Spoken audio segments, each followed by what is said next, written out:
Hello students, आज बताएंगे या डिफिनिट इंटीग्रल। इसके पहले इंडिफिनिट बतला दिए थे सब फॉर्म में। तो क्या करना है, डिफिनिट इंटीग्रल हार्ड नहीं होता है, मेन होता है इंडिफिनिट। तो इंडिफिनिट में कांस्टेंट रहता था, अब क्या करेंगे, डिफिनिट में कांस्टेंट नहीं होता है क्योंकि वो फिक्स वैल्यू होता है कहाँ से कहाँ तक। तो देखो डिफिनिट इंटीग्रल का फॉर्म होता है ऐसे, यहाँ पर मान लो 1 लिख दिए, यहाँ 2, यानी 1 से 2, तो ये लोअर हो गया, ये अपर हो गया। अब मान लो यहाँ पर इंटीग्रेशन एक दे देते हैं x स्क्वायर dx।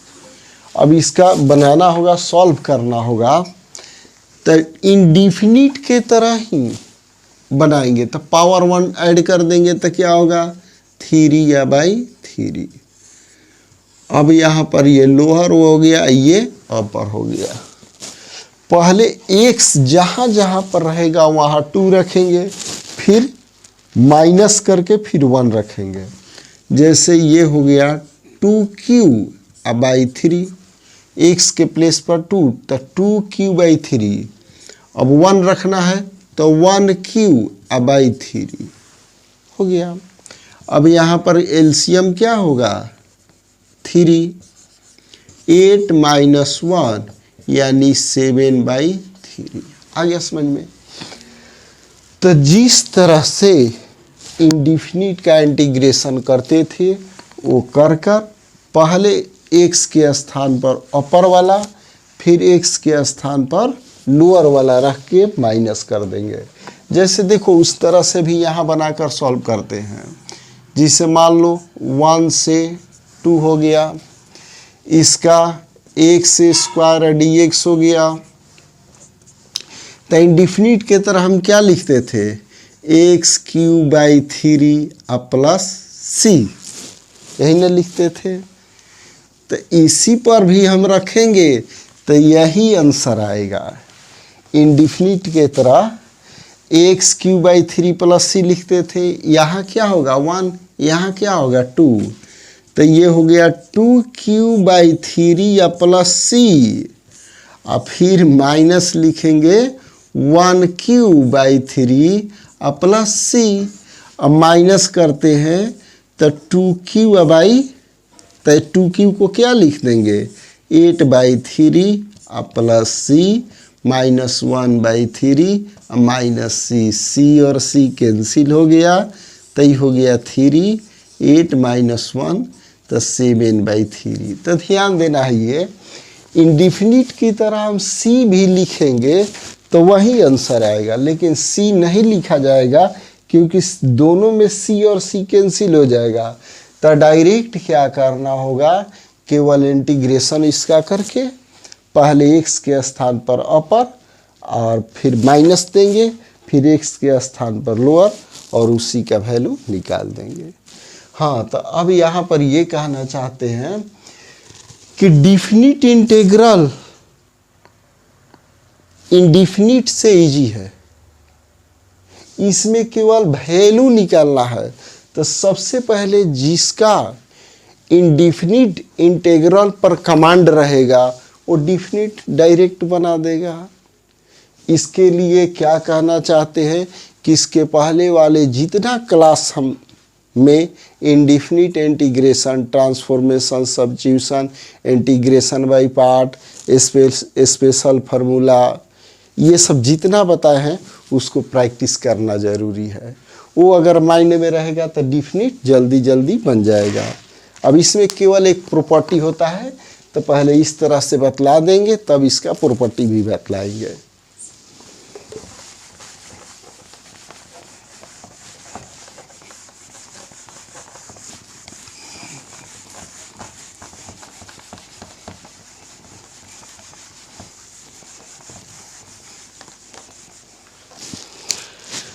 जैसे यहाँ पर एक फार्मूला लिख दिए हैं, तो उसमें देखो सब्स्टिट्यूशन में भी होता है, तो पहले डायरेक्ट बतला देते हैं कि सब्स्टिट्यूशन में मान लो cos 2x और dx का इंटीग्रेशन क्या होता था, cos का इंटीग्रेशन sin 2x कितना से डिवाइड करेंगे, 2 से। डिफरेंशिएशन में कोफिशिएंट मल्टीप्लाई होता था, इंटीग्रेशन में डिवाइड। तो यहाँ पर फॉर्मूला लिखे हैं, बहुत इम्पोर्टेंट है, क्योंकि इस तरह का एग्जामिनेशन में आएगा, 100% आएगा। तो कैसे लिखा रहेगा देखो, मेन ये इम्पोर्टेंट है क्वेश्चन। दिया रहेगा cos 2x into cos x sin 3x cos x, तो उसके लिए ये फार्मूला अप्लाई करेंगे। जैसे एक एग्जांपल ले लेते हैं, ही क्वेश्चन नंबर 4 पहले सॉल्व कर देते हैं, और 1 हो गया। तो यहाँ पर लिखा हुआ है 0 to π/6 cos 2x into cos x dx दिया हुआ है। तब इसको, इसके लिए अब क्या करेंगे, ये इसमें फार्मूला यूज करेंगे, ये फार्मूला। तो यहाँ क्या होता है 2, तो 2 से मल्टीप्लाई और 2 से डिवाइड कर दिए। तो ये हो गया 1/2 integration 0 to π/6 2 cos a into cos b, cos a minus b। तो cos ये हो गया a और ये हो गया b, 2x माइनस x हो गया। फिर यहाँ पर क्या है, plus cos a plus b, तो cos a प्लस b, तो 2x प्लस x 3x, अब ये हो गया dx। अब ये अलग अलग हो गया, तो डायरेक्ट इसको हम ऐसे कर सकते हैं कि 1/2 cos x का क्या होगा, sin x, 0 to π/6, फिर प्लस sin 3x बाई 3, 0 से π/6 हो गया। अब इसको ऐसे घेर देंगे। तब यहाँ पर जिसे 1/2 हो गया, x के स्थान पर क्या लिखना है, π/6 यानी 30 डिग्री। तो 30 का वैल्यू क्या होता है, साइन 30 डिग्री हो जाएगा, फिर हो जाएगा साइन 0, फिर यहाँ पर अब इसको बैठाएंगे तो 30 में 3 से 90, तो साइन 90 हो जाएगा, अब बाई 3, और फिर माइनस साइन 0। तो ये हो गया हमारा 1/2 ब्रैकेट। साइन 30 का क्या होता है 1/2, साइन 0 का 0, और ये हो जाएगा 1/3, तो ये हो गया 1/2, एलसीएम कितना हो जाएगा 6, तो 3 + 2 5, यानी आंसर आ गया 5/12। आ गया समझ में। तो ये फार्मूला नोट कर लेना है। मान लो इस तरह से दिया है, तो इस तरह से लिखकर उसको जल्दी से सॉल्व कर देंगे। और मेन है इंडिफिनिट। इंडिफिनिट अगर स्ट्रांग है तो डिफिनिट जल्दी से बन जाएगा। अगर इंडिफिनिट में प्रॉब्लम है तो इंटीग्रेशन करने नहीं आएगा, तो हम डिफिनिट का वैल्यू कहाँ से निकालेंगे।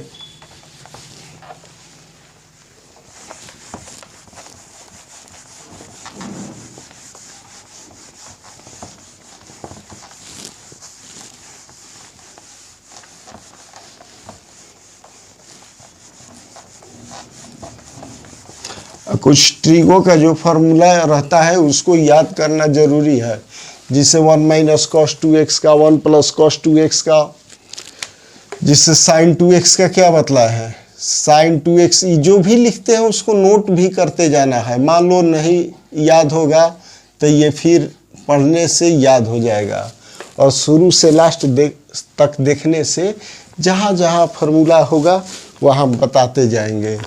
अब मान लो 1 + cos 2x का फार्मूला क्या होता है 2 cos स्क्वायर x, और ये माइनस में रहेगा तो 2 sin स्क्वायर।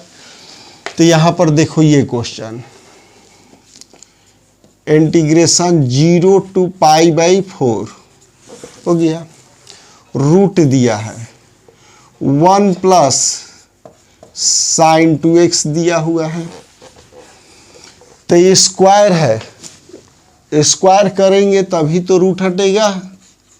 तो हम क्या करते हैं, 0 से π/4 root cos a square x plus sine a square x plus sine square cos square 1, sine 2x का formula 2 sine x into cos x, 2 sine x into cos x. तो ये हो गया 0 to π/4 root a square plus b square plus 2ab a plus b का whole square, यानी cos x plus sine x का whole square. ये हो गया dx। तो स्क्वायर है तो रूट हटा देंगे, तो क्या आया 0 to π/4 cos x plus sine x, ये हो गया dx। अब तो इंटीग्रेशन, कॉस का इंटीग्रेशन क्या होता है, साइन एक्स प्लस, तो ये साइन का हो जाएगा माइनस कॉस एक्स। अब वैल्यू रख देंगे 0 से π/4। तो यहाँ पर साइन 45 का वैल्यू क्या हो जाएगा, 45 का 1/√2 sine 45 degree minus cos 45 degree, और फिर माइनस साइन 0 और माइनस कॉस 0 हो गया। तो ये और ये सेम होता है, तो ये तो हो गया 0, जैसे ये हो गया 1/√2 माइनस 1/√2 और माइनस ये तो होगा 0 और कॉस 0 का 1, यानी इसका आंसर आएगा 1। ये तो 0 हो गया, माइनस इंटू माइनस 1। आगे समझ में।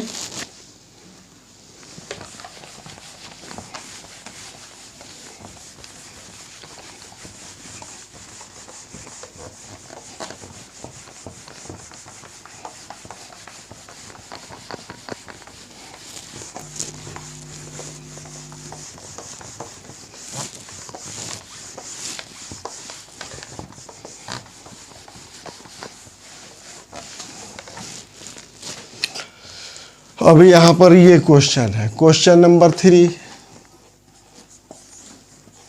0 से π/4 dx by 1 plus cos 2x।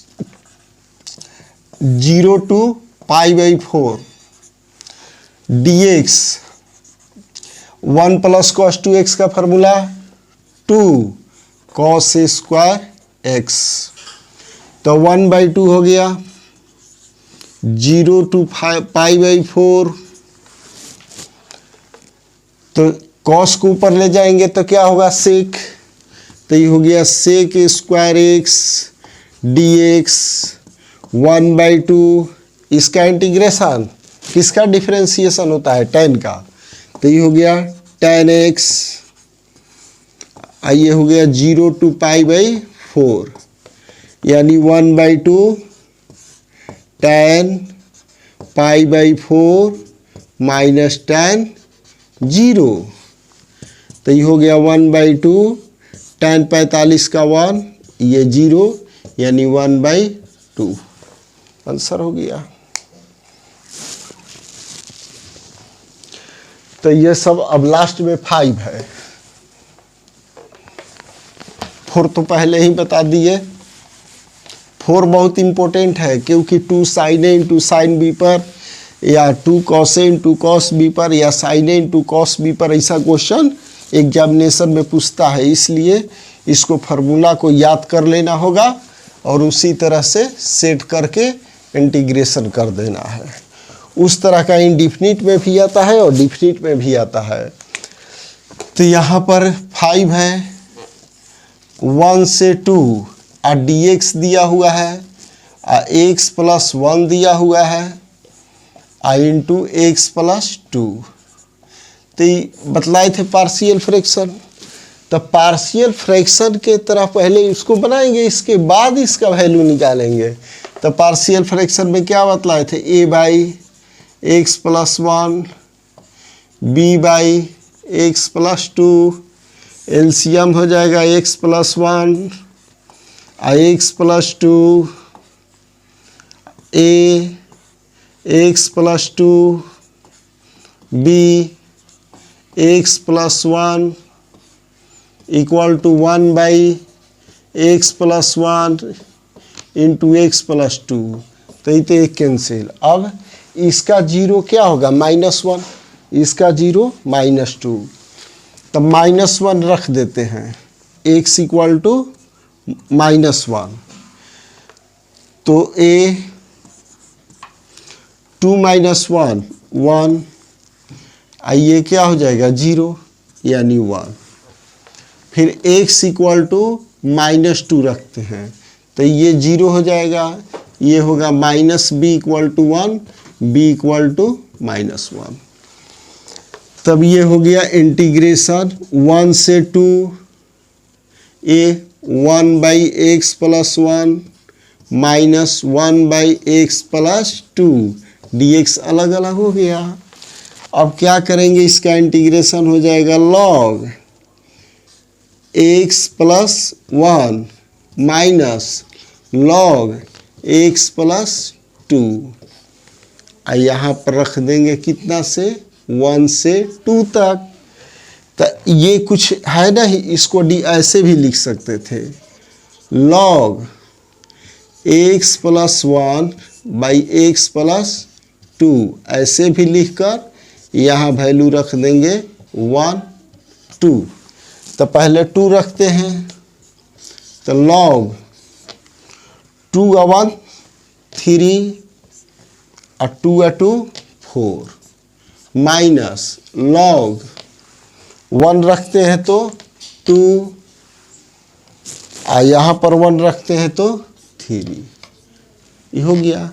अब इसी को जो माइनस में रहता है उसको डिवाइड कर दिया जाता है, तो log 3/4 डिवाइडेड 2 बाई 3, तो 3 ऊपर चल जाएगा, तो log 9/8 प्लस c। देखो इतना पर भी लिख कर छोड़ सकते हैं। देखो 2 रख दिए तो 2 1 3 और 2 × 2 4। अगर 1 रखते हैं 1 + 1 2 और 1 + 2 3। जो माइनस में जिसे यहाँ माइनस था तो डिवाइड कर दिए, तो 3/4 में 2/3 से डिवाइड करेंगे तो 3 3 × 9 और 4 2 × 8 और यहाँ पर c नहीं रहेगा। तो यही हमारा हो गया आंसर। तो आज बतला दिए डिफिनिट इंटीग्रल में, बहुत इम्पोर्टेंट। इसके बाद और भी डिफिनिट में बतलाएंगे। ये अगर समझ में आ गया होगा, अच्छा लगा होगा, तो कमेंट करना है, लाइक करना है, शेयर करना है और सब्सक्राइब करना है, क्योंकि जब भी पढ़ाएंगे तो डायरेक्ट वहाँ पर पहुँच जाए। ओके।